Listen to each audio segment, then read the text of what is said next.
JEE के इस महासंग्राम में हजारों सवाल हमारे दिमाग में उथल पुथल मचा रहे होते हैं। उस बीच कहीं ना कहीं एक ही सवाल सोते जागते उठते बैठते हमारे दिमाग में घर करके बैठा हुआ है कि क्या मेरे जैसे एवरेज स्टूडेंट के लिए अभी इस मोमेंट से जेईई क्रैक करना पॉसिबल है।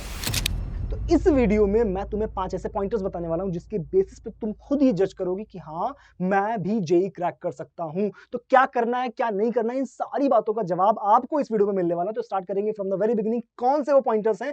सबसे पहला जो पॉइंट है that is called space repetition. मतलब क्या है इसका कि अगर हम सपोज दैट आज कोई चीज पढ़ते हैं तो होता क्या है, समय के साथ में वो चीज जो है हम लगातार भूलने लग जाते हैं, और अगर हम उसको रिवाइज नहीं करेंगे तो वो चीज जो है लगातार समय के साथ हमारे दिमाग से निकलती हुई चली जाएगी। बट आपको करना क्या है, एक रेगुलर इंटरवल्स के बाद में जो कि लगातार समय के साथ बढ़ेगा। मतलब अभी अगर आप एक दिन के बाद उस चीज को वापस से पिक कर रहे हो, मतलब वापस से रिवाइज कर रहे हो, तो आप अगले 3 दिन बाद वापस उसको रिवाइज करोगे, फिर अगले 7 दिन बाद उस चीज को रिवाइज करोगे। तो लगातार आप इस चीज को अपने दिमाग में रिटेन करने के लिए समय समय पर आपको लगातार रिवाइज करते रहना पड़ेगा। That is called space repetition. मतलब आपको समय के साथ में, क्योंकि सबसे बड़ी दिक्कत ही यार दोस्त यही आती है कि सब मतलब हम पढ़ तो रहे होते हैं बट हम उस चीज को रिटेन ही नहीं कर पाते, और लास्ट में जब रिवीजन का टाइम आता है, जब मुझे लगता है यार अब 10-15 दिन बचे हुए, अब मैं क्या करूं, सारी चीजें निकली जा रही हैं, तो उस टाइम पर ये स्ट्रैटेजी जो है आपका मतलब सबसे ज्यादा ख्याल रखने वाली है, क्योंकि आप उस टाइम पे ज्यादा चीजें भूले ही नहीं होगी क्योंकि आप लगातार रिवाइज कर रहे होगे चीजों को। That is called space repetition.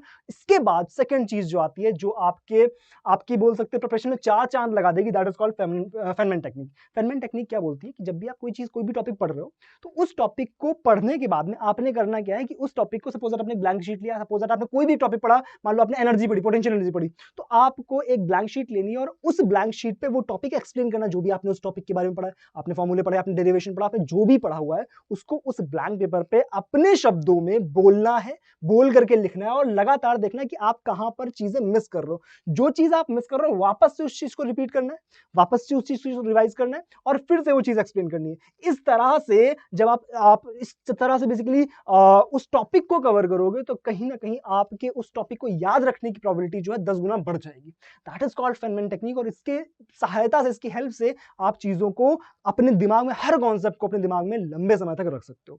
ये थी फेनमैन टेक्निक। लास्ट अगली टेक्निक जो आती है, लास्ट में थर्ड टेक्निक जो आती है, that is called subject balance. मतलब सब्जेक्ट बैलेंस क्या होता है कि आपको हर सब्जेक्ट जो है वो बैलेंस करके चलना है। ऐसा नहीं कि आप फिजिक्स पढ़ रहे हो तो फिजिक्स ही पढ़ रहे हैं, मैथ्स पढ़ रहे हैं तो मैथ्स ही पढ़ते चले जा रहे हैं।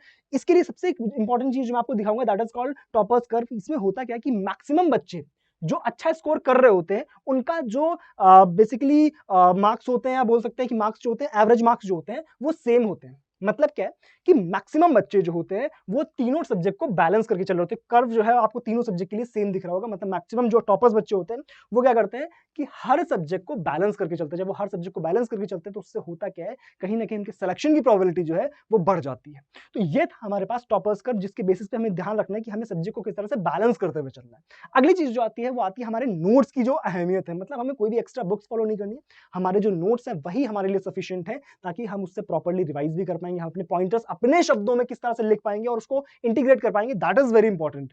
तो आपको कोई भी एक्स्ट्रा बुक फॉलो नहीं करनी है, आपको नॉर्मल जिस प्रोसेस से आपके नोट्स में है उसी प्रोसेस से पढ़ना है। और मतलब बेसिकली ये चीज जो है आपका टाइम भी बचाएगी, दूसरी चीज आपको रिवीजन में भी हेल्प करेगी, और तीसरी चीज जो है कि आपके माइंड में ना उसकी एक फोटो से छप जाती है। जब आप नोट्स बना रहे होते हो तो आपके दिमाग में कहीं ना कहीं फोटोग्राफिक मेमोरीज आ जाती हैं।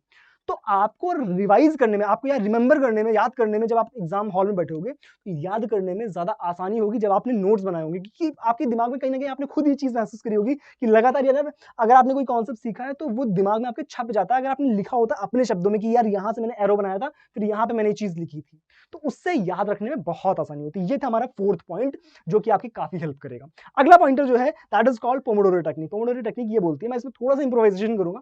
पोमोडोरो टेक्निक बोलती है कि आप 25 मिनट पढ़ाई करो, उसके बाद में 5-10 मिनट का ब्रेक ले लो। बट मैं यहाँ पर इसमें थोड़ा सा इंप्रोवाइजेशन क्या करूंगा कि आप 55 मिनट कम से कम पढ़ाई करोगे, उसके बाद में 5 से 7 मिनट का ब्रेक लोगे। इससे क्या होगा कि क्योंकि ह्यूमन जो दिमाग है, जो माइंड है हमारे पास, वो ना 50 से 55 मिनट तक ही कॉन्सेंट्रेट कर पाता है।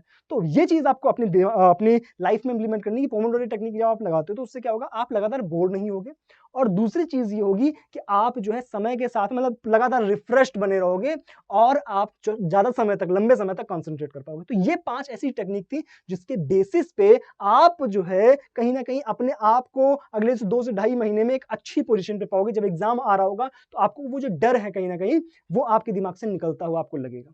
तो ये थी वो टेक्निक जिसके बेसिस पे आपको अपने आप को इंटीग्रेट करते हुए चलना है। और सबसे बड़ी चीज जो है कि आप अगर इन टॉपिक्स बेसिक्स को, इन चीज़ों को फॉलो करते हो, तो आप अपने आप को अच्छी पोजीशन पे तो पाओगे ही पाओगे। लेकिन सबसे बड़ी चीज़ आती है कि यार सिलेबस कंप्लीट कैसे करें? ये तो नॉर्मल चीज़ें हो गई कि हम इंप्लीमेंट कर सकते हैं, बट सिलेबस कंप्लीट करना जो कि सबसे बड़ी दिक्कत आती है, उसके लिए आते हैं हमारे अनअकैडमी के क्रैश कोर्सेज़।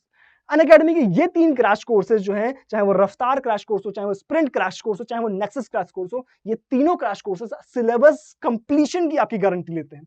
जब आप सिलेबस, बच्चा एक चीज़ हमेशा ध्यान रखना कि आपके टीचर्स जब आपके साथ होंगे तो कहीं न कहीं वो टेक्निक्स प्लस टीचर्स का सहयोग मिल करके हमारे जो सिलेक्शन है उसको 100% श्योर कर देता है। तो आपको इन तीनों क्रैश कोर्सेज़, बेसिकली इन तीनों क्रैश कोर्सेज़ के फीचर्स जो हैं वो आपको यहाँ पे मिल जाएँगे कहीं न कहीं, जो मैक्सिमाइज़ करेंगे हम जो क्लासेस को मैक्सिमाइज़ करते हुए हम कहीं न कहीं आपके सिलेबस को कंप्लीट कराएँगे, और हमारे one of the best educators आपके साथ यहाँ पर लगातार बने हुए हैं जो आपको पर्सनली मेंटर करेंगे। ये जो हमारा रफ्तार क्रैश कोर्स हो, चाहे स्प्रिंट क्रैश कोर्स हो, चाहे वो नेक्सस क्रैश कोर्स हो, ये तीनों कोर्सेज जो हैं आपकी प्रिपरेशन में 4 चांद लगा सकते हैं। आपको जो भी चाहिए हो क्रैश कोर्स, आपको लिंक डिस्क्रिप्शन में मिल जाएगा। सारे अफोर्डेबल प्राइसेस पे, बहुत बेसिक प्राइसेस पे, यार इतना तो एक बार बाहर खाने में चला जाता है। तो इतने अफोर्डेबल प्राइसेस पे ये क्रैश कोर्स अवेलेबल है, और लगातार इनका जो लिंक है वो डिस्क्रिप्शन में आपको मिल जाएगा। और करना क्या है, रेफरल कोड जो है हमारा जेइफिनिटी के रेफरल जो कोड है, इससे आपको मैक्सिमम जो है डिस्काउंट मिलेगा, ताकि आपको और भी अफोर्डेबल प्राइसेस पे चीजें मिल जाए। तो इसी के साथ इस वीडियो को मैं खत्म करता हूं। All the best to all of you. फिर भी कोई डाउट रहता तो नीचे कमेंट सेक्शन सिर्फ आपके लिए है। वीडियो पे पहली बार आए हो तो लाइक जरूर कर देना, चैनल पहली बार आए हो सब्सक्राइब कर लेना, मिलते हैं नेक्स्ट वीडियो में, और शेयर जरूर कर दिया। तो चलो मिलते हैं नेक्स्ट वीडियो में, तब तक के लिए thank you so much, bye bye.